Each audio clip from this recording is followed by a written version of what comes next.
Assalamualaikum warahmatullahi wabarakatuh. Bismillah, alhamdulillah, wa syukurillah, ala nikmatillah, la hawla wa la quwata illa billah, amma ba'du. Pemirsa, ketemu kembali dengan Kilamong Putro. Salam budaya, warisan Nusantara. Pemirsa, izinkan saya untuk melanjutkan keterangan-keterangan saya tentang Gajah Mada, prajurit sejati Kerajaan Mojopahit pasca Gajah Mada dilengsarkan dari kedudukannya sebagai Mahamantri Mukya di Kerajaan Mojopahit. Pemirsa, dimanapun Anda berada, di kesempatan yang lalu di Kerajaan Mojopahit sudah digelar, yaitu Pahom Lengkap, di mana jika terjadi sebuah Pahom Lengkap, maka di sana raja didampingi oleh keluarga. Maka di sana duduklah raja dan permaisuri, Sri Sudewi sebagai permaisuri dengan sebutan Paduka Sori sudah dalam keadaan hamil mendampingi suaminya, yaitu Prabu Hayam Wuruk. Kemudian di sana ada ibunya, Sri Gitarja Tribono Tunggal Dewi, dan di sana ada bibinya, yaitu Dyahwiyat Rojo Dewi, dan juga ada Raden Cakradara Kertawardhana sebagai ayah Prabu Hayam Wuruk, dan ada pamannya, yaitu Raden Kudomerto Wijaya Rajasa. Juga sepupunya, yaitu adik dari permaisuri, maksud saya kakak dari permaisuri, yaitu Madu Dewi, dan adik-adik dari Prabu Hayam Wuruk yang cantik-cantik, 2 orang sudah hadir. Kemudian di samping keluarga dari Prabu Hayam Wuruk juga ada dari pembuat kebijaksanaan yang disebut dengan Poncori, yaitu 5 pejabat yang memiliki tugas untuk melaksanakan dan membuat kebijakan-kebijakan untuk menuju arah Kerajaan Mojopahit ini dibawa kemana. Dan di sana juga ada biasanya Rakrian Mantri Mukya dan anak buahnya yang sebanyak 8 orang. Oleh sebab itu, orang-orang yang hadir di tempat ini, karena materi yang akan dibahas adalah apakah ada kemungkinan kalau Gajah Mada ditarik kembali untuk menduduki posisinya sebagai Mahamantri Mukya di Kerajaan Mojopahit. Oleh sebab itu, di sana ada Empu Elam, ada Empu Kaposo, ada Empu Kapat, dan juga ada Empu Menur. 4 orang bawahan Gajah Mada yang sangat setia. Oleh sebab itu, 4 orang ini adalah orang yang paling bahagia, paling senang dengan sidang ini, pertemuan ini, karena yang dibahas adalah kemungkinan ditariknya kembali pimpinannya, yaitu Gajah Mada. Dan di sana juga ada Kanuruhan Gajah Enggon, orang yang sangat dekat dengan Gajah Mada. Demikian juga ada Pesangguhan Gagak Bongol, juga orang yang sangat dekat dengan Gajah Mada. Dan Temenggung Macan Liwung, juga orang yang sangat dekat dengan Gajah Mada. Sehingga di dalam pertemuan ini, rupa-rupanya kekuatan dari dua kubu seimbang. Oleh sebab itu, pemirsa dimanapun Anda berada, akhirnya sidang Pahom lengkap ini kemudian dibuka oleh Prabu Hayam Wuruk. Karena semuanya dalam keadaan posisi tegang. Oleh sebab itu Prabu Hayam Wuruk kemudian menyampaikan sebuah kalimat. Aku melihat di dalam pertemuan ini banyak wajah-wajah yang tegang. Oleh sebab itu, jangan terlalu tegang di dalam membahas masalah ini. Kita harus menggunakan akal sehat supaya kita tidak salah di dalam memberikan keputusan. Dan juga di dalam pertemuan ini, jauhkan kebencian dan kemarahan. Karena kebencian dan kemarahan akan membawa dampak buruk di dalam kerajaan ini. Yang harus kita pikirkan adalah bagaimanakah supaya kerajaan ini bisa kembali berjaya. Oleh sebab itu, beberapa bulan yang lalu, aku menerima sebuah usulan yang berasal dari Kakang Paman Gajah Enggon, Paman Gagak Bongol, dan Paman Macan Liwung. Oleh sebab itu, aku ingin pertemuan ini didengar oleh semua orang. Dan aku juga ingin di dalam pertemuan ini semua orang memikirkan. Oleh sebab itu, aku akan bertanya kepada Paman Gajah Enggon. Paman, aku ingin penjelasanmu. Apakah yang menjadi alasan Paman menginginkan Paman Patih Gajah Mada ditarik kembali ke Mojopahit?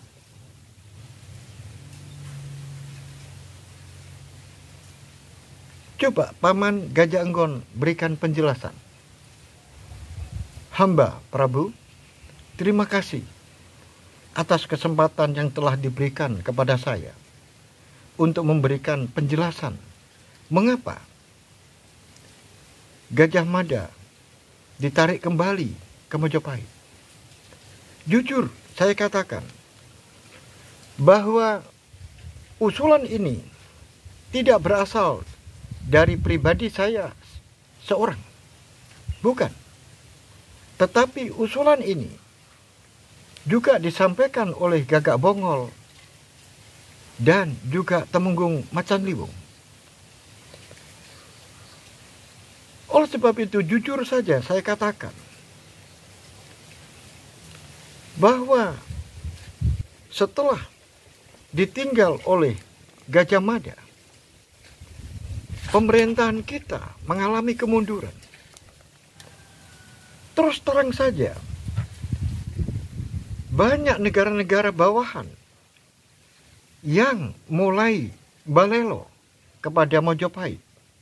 Misalnya, yaitu Raja Bawahan Tanjung Puro.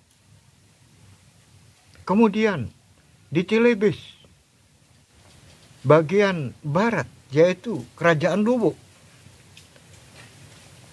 tidak hadir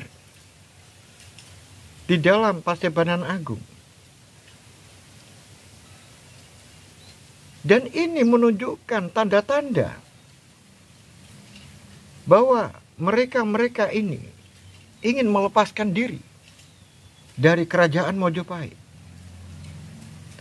Sehingga mereka berani bertindak tidak hadir di dalam Pasebanan Agung. Dan yang aku dengar dari beberapa solek sandi, mereka itu berani tidak hadir, berani balelo, disebabkan karena tidak ada orang yang ditakuti di kerajaan Mojopahit. Dan mereka mengatakan orang yang ditakuti itu tidak lain adalah Gajah Mada. Karena mereka menganggap Gajah Mada sudah tidak ada, maka Mojopahit tidak perlu ditakuti. Demikian, Gusti Prabu. Baiklah, aku sudah mendengar dan uraiannya sudah jelas. Tidak perlu saya ulang kembali. Oleh sebab itu, sekarang aku ingin bertanya kepada Paman Macan Liwung. Bagaimana pendapatnya Paman Macan Liwung? Hamba Gusti Prabu. Saya harus mengatakan apa adanya. Saya akan menyampaikan terus terang. Tidak ada yang saya tutup-tutupi. Sekarang kita ini dalam posisi mengalami penurunan. Mojopahit sudah mengalami drop.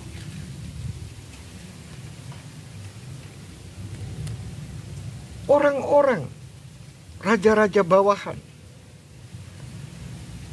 yang disampaikan oleh Kakang Gajah Anggon ini sudah hilang kepercayaan.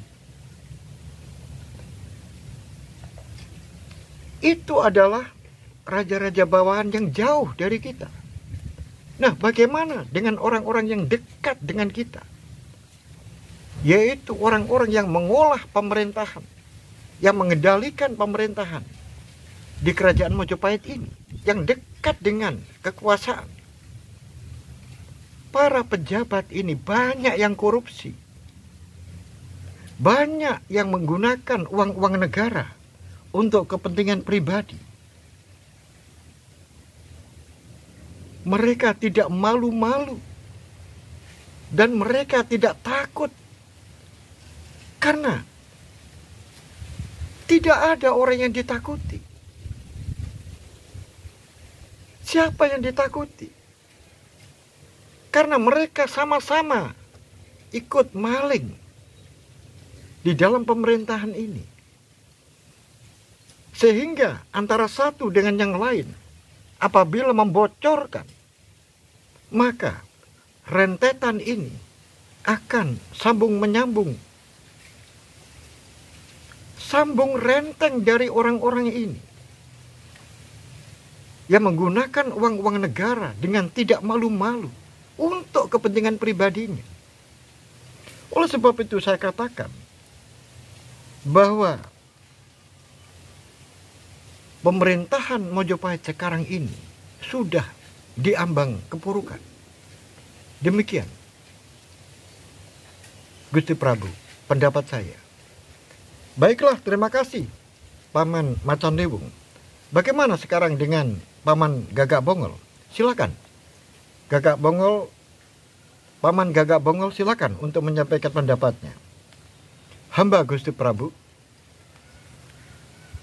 Saya sependapat dengan apa yang telah disampaikan oleh Kakang Gajah Anggon dan adikku Temenggung Macan Liwung, bahwa di kerajaan Mojopahit sudah mengalami keguncangan. Keguncangan di dalam kepemimpinan. Dengan adanya guncangan kepemimpinan ini, akhirnya menimbulkan guncangan-guncangan yang ada di bawah. yaitu terutama raja-raja bawahan. Oleh sebab itu, kalau apa yang telah disampaikan oleh Kakang Gajah Enggon dan adikku Macan Liwung tidak diperhatikan dengan serius, maka saya berpendapat bahwa kerajaan Mojopahit akan hancur dan tenggelam. Oleh sebab itu, untuk memenuhi harapan agar kerajaan Mojopahit ini tetap kuat dan tetap berjaya, maka saya secara pribadi dan yang telah disampaikan oleh Kakang Gajah Enggon, usulan ini bukan dari saya pribadi, tapi saya bertiga, yaitu saya, Gagak Bongol, Kakang Gajah Enggon, dan Temenggung Macan Liwung, yaitu untuk menarik kembali Kakang Gajah Mada yang diposisikan pada posisi semula, yaitu sebagai Mahamantri Mukia di kerajaan Mojopahit. Demikian, Gusti Prabu. Baiklah, pemirsa dimanapun Anda berada, ketika tiga orang ini menyampaikan usul yang senada, usul yang sama, maka ada wajah-wajah yang sangat ketakutan. Di situ ada Senopati Birowo, dan di situ ada Senopati Kebomudro. Maka wajah-wajah mereka ketakutan. Demikian juga pejabat-pejabat yang merasa disampaikan oleh Macan Liwung, orang-orang yang korupsi, mereka juga menunjukkan wajah-wajah yang gelisah. Tapi sebaliknya, ada wajah-wajah yang gembira, seperti nampak pada wajahnya Empu Elam, Empu Kaposo, Empu Kapat, dan Empu Menur. Wajah-wajah empat orang ini berbinar-binar, penuh dengan harapan agar Kakang Patih Gajah Mada yang dulu dihormati, seniornya yang membimbingnya, kembali ke kerajaan Mojopahit. Dan juga ada orang-orang yang sinis wajahnya, yaitu orang-orang dalam. Siapa itu? Yaitu Ibu Suri, kedua-duanya, baik Ibu Suri Sri Gitarja maupun Ibu Suri Diahwiyah. Mereka menunjukkan wajah-wajah yang tidak suka, tetapi sesungguhnya di dalam hatinya mengakui apa yang disampaikan oleh Gajah Enggon, Macan Liwung, dan Gagak Bongol. Sebetulnya di dalam hatinya mengakui bahwa di kerajaan Mojopahit sedang terjadi degradasi, yaitu degradasi kepemimpinan, degradasi kepercayaan. Oleh sebab itu, hati dengan apa yang telah dipikirkan ini berbeda. Itulah yang terjadi pada Ibu Suri kedua-duanya. Secara realita, dia itu mengakui apa yang disampaikan oleh tiga orang ini benar. Tetapi pikirannya tidak bisa menerima kehadiran Gajah Mada karena ada dendam, ketidaksukaan, dan kebencian yang masih tersimpan di dalam dada Ibu Suri itu. Oleh sebab itu, pemirsa dimanapun Anda berada, akhirnya Prabu Hayam Wuruk menoleh kepada ayahnya. Bagaimana menurut pendapat ayah?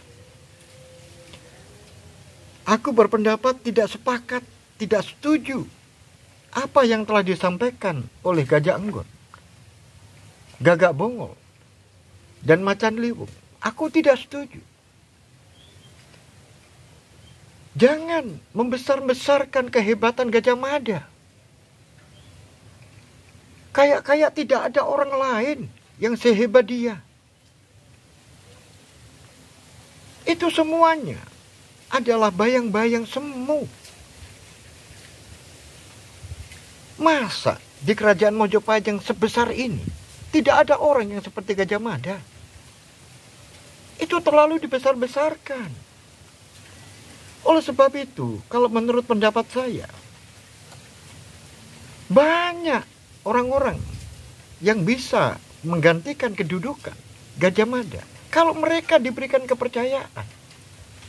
Bagaimana dia bisa menjadi seperti Patih Gajah Mada kalau dia tidak diberikan kepercayaan, tidak diberikan kesempatan? Tentu saja. Dan itu pun belum tentu.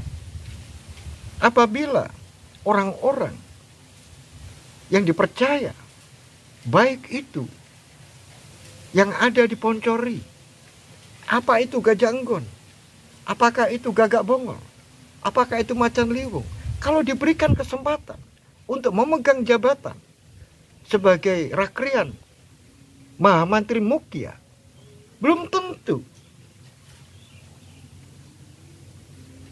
Apakah lebih hebat Gajah Mada atau lebih hebat yang belakangan ini? Oleh sebab itu saya tidak setuju kalau Gajah Mada itu ditarik kembali ke Mojopahit. Tidak ada gunanya.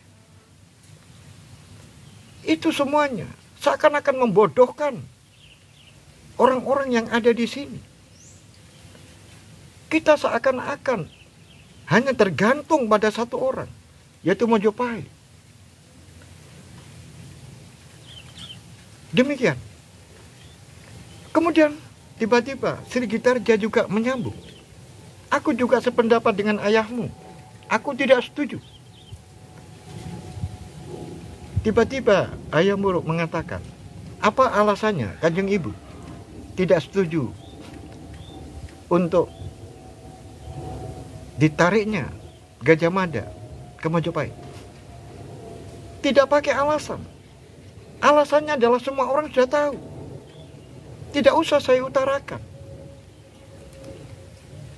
Kemudian Ayah Muruk menoleh kepada pamannya, yaitu Raden Kudomerto Wijaya Rajasa. Bagaimana menurut paman? Aku sebetulnya tidak punya usul apa-apa. Tetapi aku sayangkan, mengapa pertemuan seperti ini? Mengapa pembahasan seperti ini kemudian dilakukan secara terbuka seperti ini? Ini cukup dibicarakan di paham terbatas. Karena ini menyangkut masalah-masalah yang berkaitan dengan kekuasaan. Oleh sebab itu, ini pertemuan ini tidak tepat kalau menurut saya. Kemudian Diawiyat juga menyambung. Apa sih perlunya kita menarik kembali Gajah Mada? Apa yang disampaikan oleh Cakradara itu sudah benar. Kayak tidak ada orang pintar saja di kerajaan Majapahit. Apa Gajah Mada saja yang pintar? Aku tidak setuju kalau Gajah Mada ditarik kembali ke Majapahit. Pemirsa dimanapun Anda berada, terjadi ketegangan yang luar biasa. Semua keluarga dari raja tidak menerima kehadiran Gajah Mada. Akhirnya Hayam Wuruk menoleh kepada Sang Arya Mandalika Laksamana Nala. Bagaimana menurut Laksamana Nala? Terima kasih Kanjeng Prabu. Sebenarnya saya tidak punya usul apa-apa. Tetapi izinkan saya untuk bercerita Dan aku mohon cerita saya ini untuk didengarkan. Baiklah, akan saya dengarkan. Silakan. Hamba Gusti Prabu. Hamba sudah berlayar kemana-mana di negeri ini. Dari timur sampai ke barat, dari barat sampai ke timur. Hamba tidak punya usulan apa-apa. Tetapi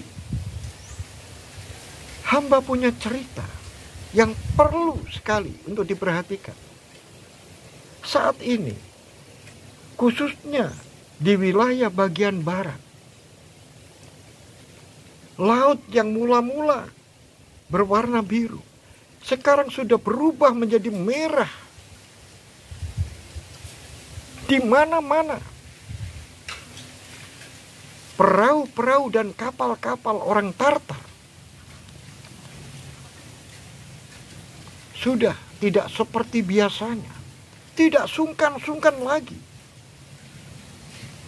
Dan setiap ada pertemuan dengan kapal-kapal orang Tartar, maka anak buah saya selalu bertempur habis-habisan, sehingga darah tumpah ke laut. Sehingga saya katakan, laut yang semula berwarna biru sekarang sudah menjadi warnanya merah, karena terlalu banyak darah yang tertumpah ke laut.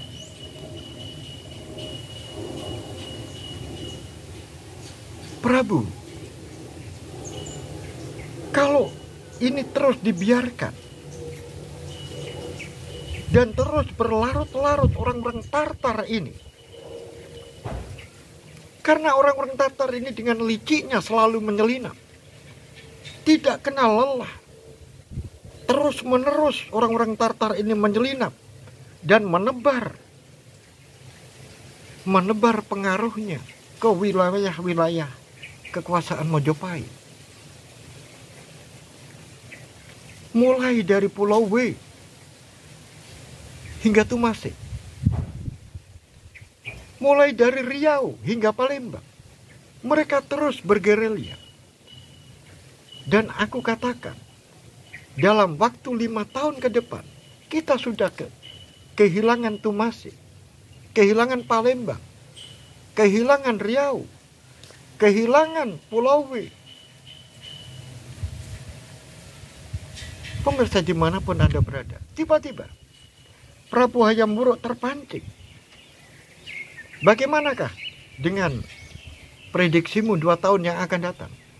2 tahun yang akan datang, Gusti Prabu, maka pertama yang hilang adalah Tumasik. Setelah Tumasik, kemudian merembet ke Dharmasraya. 2 daerah ini dalam waktu 2 tahun sudah dicaplok oleh orang-orang Tartar. Kemudian kalau nanti dalam waktu 5 tahun, maka Semenanjung Malaya, kemudian kepulauan yang ada di Riau, Palembang akan sudah tidak menjadi wilayah kita, termasuk si Junjung. Itu dalam waktu 5 tahun akan kehilangan. Dan dalam waktu 7 tahun setelah sekarang ini, aku mempunyai prediksi bahwa Mojopahit hanya tinggal di Pulau Jawa saja. Hanya tinggal di Pulau Jawa saja. Karena sudah kelihatan Bali dan Dompu sekarang sudah bangkit. Dan mereka sudah mulai melawan dan tidak mau dikendalikan. Oleh sebab itu, dalam waktu 7 tahun, maka kerajaan Mojopahit ini hanya tinggal Pulau Jawa saja. Dan nanti, kalau sudah tinggal di Pulau Jawa, maka itu pun nanti akan terpotong. Jawa yang bagian barat tidak akan pernah mengikuti Mojopahit, sehingga Mojopahit hanya tinggal di wilayah tengah dan Jawa di bagian timur. Pemirsa dimanapun Anda berada, kemudian Mandalika Laksamana Nala lebih lanjut mengatakan, dan setelah itu apa yang terjadi?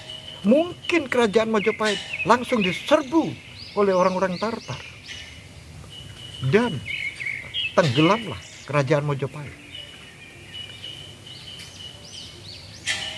Pemirsa dimanapun Anda berada, setelah